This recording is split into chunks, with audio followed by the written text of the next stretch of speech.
Hi, welcome back to our channel. HTML നിങ്ങൾ create ചെയ്ത എലമെൻറ്റിൻ്റെ പൊസിഷൻ ചേഞ്ച് ചെയ്യുക, അതിനെ റൊട്ടേറ്റ് ചെയ്യുക, സൈസ് ഇൻക്രീസ് ചെയ്യുക, ഇങ്ങനെയുള്ള കാര്യങ്ങളൊക്കെ ചെയ്യാൻ വേണ്ടിയിട്ട് നമുക്ക് CSSലെ ട്രാൻസ്ഫോം എന്ന പ്രോപ്പർട്ടി യൂസ് ചെയ്യാം.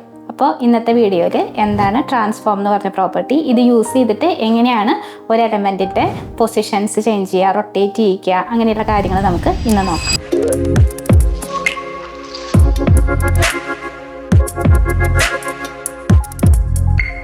ഒരു HTML എലമെൻറ്റിന് ട്രാൻസ്ഫോം കൊടുക്കാൻ വേണ്ടിയിട്ട് കുറച്ച് മെത്തേഡ്സ് ഉണ്ട്. ഇതിൽ തന്നെ മെയിൻ ആയിട്ടുള്ള മെത്തേഡ്സ് എന്ന് പറയുന്നത് ട്രാൻസ്ലേറ്റ്, റൊട്ടേറ്റ്, സ്കെയില്, സ്ക്യൂ എന്നീ മെത്തേഡ്സ് ആണ്. അപ്പോൾ എന്താണ് ഈ മെത്തേഡ്സ് എന്ന് നോക്കാം. ആദ്യം നമ്മൾ നോക്കാൻ പോകുന്നത് ട്രാൻസ്ലേറ്റ് എന്ന മെത്തേഡിനെ കുറിച്ചിട്ടാണ്. ട്രാൻസ്ലേറ്റ് എന്ന് പറഞ്ഞ മെത്തേഡ് യൂസ് ചെയ്തിട്ട് ഒരു HTML എലമെൻറ്റിനെ നമുക്ക് മൂവ് ചെയ്യാനായിട്ട് സാധിക്കും. ട്രാൻസ്ലേറ്റ് എന്ന് പറഞ്ഞ മെത്തേഡിൻ്റെ ഉള്ളിൽ X ഡയറക്ഷനിലുള്ള വാല്യൂ കൊടുക്കാം, Y ഡയറക്ഷനിലുള്ള വാല്യൂ കൊടുക്കാം. ഇങ്ങനെ ഒരു എലമെൻറ്റിനെ ഹൊറിസോണ്ടലായിട്ടും വെർട്ടിക്കലായിട്ടും മൂവ് ചെയ്യാവുന്നതാണ്. ഇതിന് വേണ്ടിയിട്ട് ഒരു HTML എലമെൻറ്റ് ക്രിയേറ്റ് ചെയ്ത് വെച്ചിട്ടുണ്ട്. എന്നിട്ട് അതിൻ്റെ പ്രോപ്പർട്ടി ആയിട്ട് ട്രാൻസ്ഫോം എന്ന് കൊടുക്കാം. പിന്നെ അതിൻ്റെ വാല്യൂ ആയിട്ട് ട്രാൻസ്ലേറ്റ് എന്ന് പറഞ്ഞിട്ടുള്ള മെത്തേഡ് വിളിക്കാം. ട്രാൻസ്ലേറ്റ് എന്ന് പറഞ്ഞ മെത്തേഡിൻ്റെ ഉള്ളിൽ ആർഗ്യുമെൻ്റ് ആയിട്ട് നമുക്ക് ഫസ്റ്റ് X വാല്യൂ, അതായത് ഹൊറിസോണ്ടലി മൂവ് ചെയ്യേണ്ട ഡിസ്റ്റൻസും പിന്നീട് വെർട്ടിക്കലി മൂവ് ചെയ്യേണ്ട ഡിസ്റ്റൻസും ആണ് കൊടുക്കേണ്ടത്. അപ്പോൾ ഹൊറിസോണ്ടലി മൂവ് ചെയ്യാനായിട്ട് ആദ്യം നമുക്ക് ഒരു 200 പിക്സൽ കൊടുത്തു. അപ്പോൾ അത് ഹൊറിസോണ്ടലി 200 പിക്സൽ മൂവ് ചെയ്തു. ദെൻ വെർട്ടിക്കലി എത്ര മൂവ് ചെയ്യണമെന്ന് പറഞ്ഞു കൊടുക്കാം. വെർട്ടിക്കലി 200 പിക്സൽ മൂവ് ചെയ്യണമെന്ന് പറഞ്ഞു. ഇതുപോലെ ട്രാൻസ്ലേറ്റ് എന്ന് പറഞ്ഞ ഫംഗ്ഷൻ യൂസ് ചെയ്തിട്ട് ഒരു എലമെൻറ്റിൻ്റെ പൊസിഷൻ ഹൊറിസോണ്ടലായിട്ടും വെർട്ടിക്കലായിട്ടും നമുക്ക് ചേഞ്ച് ചെയ്യാനായിട്ട് സാധിക്കും. നെക്സ്റ്റ് മെത്തേഡ് എന്ന് പറയുന്നത് റൊട്ടേറ്റ് എന്ന് പറഞ്ഞ മെത്തേഡാണ്. റൊട്ടേറ്റ് എന്ന് പറഞ്ഞ മെത്തേഡ് യൂസ് ചെയ്തിട്ട് ഒരു എലമെൻറ്റിനെ റൊട്ടേറ്റ് ചെയ്യാം. ഇതിൽ പോസിറ്റീവ് വാല്യൂസ് കൊടുക്കുകയാണെങ്കിൽ ക്ലോക്ക് വൈസ് ഡയറക്ഷനിൽ ഒരു എലമെൻറ്റിനെ റൊട്ടേറ്റ് ചെയ്യിക്കാം. അതുപോലെ നെഗറ്റീവ് വാല്യൂസ് ആണ് കൊടുക്കുന്നതെങ്കിൽ ഒരു എലമെൻറ്റിനെ ആൻറ്റി ക്ലോക്ക് വൈസ് രീതിയിലും റൊട്ടേറ്റ് ചെയ്യിക്കാവുന്നതാണ്. അതിനു വേണ്ടിയിട്ട് ട്രാൻസ്ഫോം എന്ന് പറഞ്ഞിട്ടുള്ള പ്രോപ്പർട്ടി കൊടുക്കാം. അതിനുശേഷം റൊട്ടേറ്റ് എന്നുള്ള മെത്തേഡ് കോൾ ചെയ്യാം. ഇതിനുള്ളിൽ ആർഗ്യുമെൻ്റ് ആയിട്ട് ഒരു എലമെൻറ്റ് എത്ര ഡിഗ്രി റൊട്ടേറ്റ് ചെയ്യണമെന്നാണ് പറഞ്ഞു കൊടുക്കേണ്ടത്. ഇത് ഡിഗ്രി വാല്യൂ ആയിട്ടാണ് നമ്മൾ എഴുതാം. അപ്പോൾ ഞാനിവിടെ 70 ഡിഗ്രി എന്ന് എഴുതി. അപ്പോൾ അത് 70 ഡിഗ്രി റൊട്ടേറ്റ് ചെയ്തിട്ടുണ്ട്. ക്ലോക്ക് വൈസ് ഡയറക്ഷനിലായിരിക്കും റൊട്ടേറ്റ് ചെയ്യുന്നുണ്ടാവുക. കാരണം നമ്മളിവിടെ പോസിറ്റീവ് വാല്യൂ ആണ് റൊട്ടേറ്റിൻ്റെ ഉള്ളിൽ കൊടുത്തേക്കുന്നത്. ഇനി നെഗറ്റീവ് വാല്യൂ ആണ് കൊടുക്കുന്നതെങ്കിൽ അത് ആൻറ്റി ക്ലോക്ക് വൈസ് ആയിരിക്കും ഒരു എലമെൻറ്റ് റൊട്ടേറ്റ് ചെയ്യുന്നുണ്ടാവുക. അപ്പോൾ ഈ ഒരു റൊട്ടേറ്റ് എന്ന് പറഞ്ഞ പ്രോപ്പർട്ടി യൂസ് ചെയ്തിട്ട് നിങ്ങൾക്ക് ഒരു എലമെൻറ്റിനെ ക്ലോക്ക് വൈസ് ആയിട്ടും ആൻറ്റി ക്ലോക്ക് വൈസ് ആയിട്ടും റൊട്ടേറ്റ് ചെയ്യാൻ സാധിക്കും. അടുത്തത് സ്കെയിൽ എന്ന് പറഞ്ഞിട്ടുള്ള പ്രോപ്പർട്ടിയാണ്. സ്കെയിൽ എന്ന് പറഞ്ഞ പ്രോപ്പർട്ടി യൂസ് ചെയ്യുന്നത് ഒരു എലമെൻറ്റിൻ്റെ സൈസ് ഇൻക്രീസ് ചെയ്യുക, ഡിക്രീസ് ചെയ്യുക, അങ്ങനെയുള്ള കാര്യങ്ങൾക്ക് വേണ്ടിയിട്ടാണ്.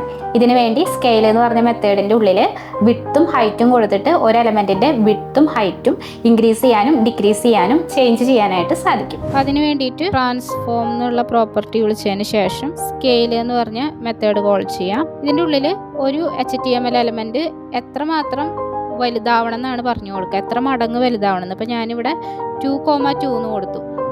അപ്പോൾ അതിൻ്റെ നീളവും വീതിയും 2 മടങ്ങായിട്ട് വർദ്ധിച്ചു. അപ്പോൾ ഇങ്ങനെ ഒരു എലമെൻറ്റിനെ വലിപ്പം, ഒരു എലമെൻറ്റിൻ്റെ സൈസ് കൂട്ടാം.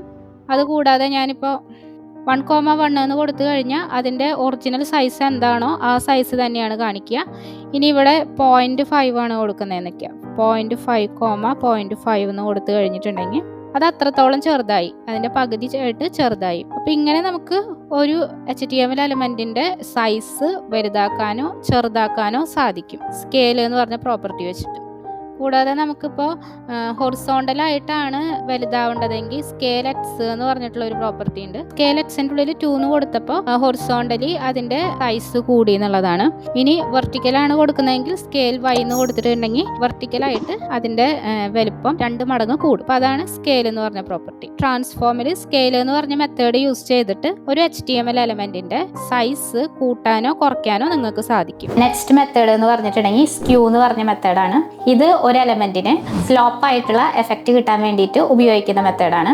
ഇതിനുള്ളിൽ നമുക്ക് X ഡയറക്ഷനിലും Y ഡയറക്ഷനിലും വാല്യൂ കൊടുത്തിട്ട് എലമെൻറ്റിനെ ഹൊറിസോണ്ടലായും വെർട്ടിക്കലായിട്ടും ഒരു ചെരിഞ്ഞ എഫക്റ്റ് കൊടുക്കാനായിട്ട് സഹായിക്കുന്നതാണ്. ഇതിനു വേണ്ടിയിട്ട് ട്രാൻസ്ഫോം എന്ന് പറഞ്ഞിട്ടുള്ള പ്രോപ്പർട്ടി എഴുതാം.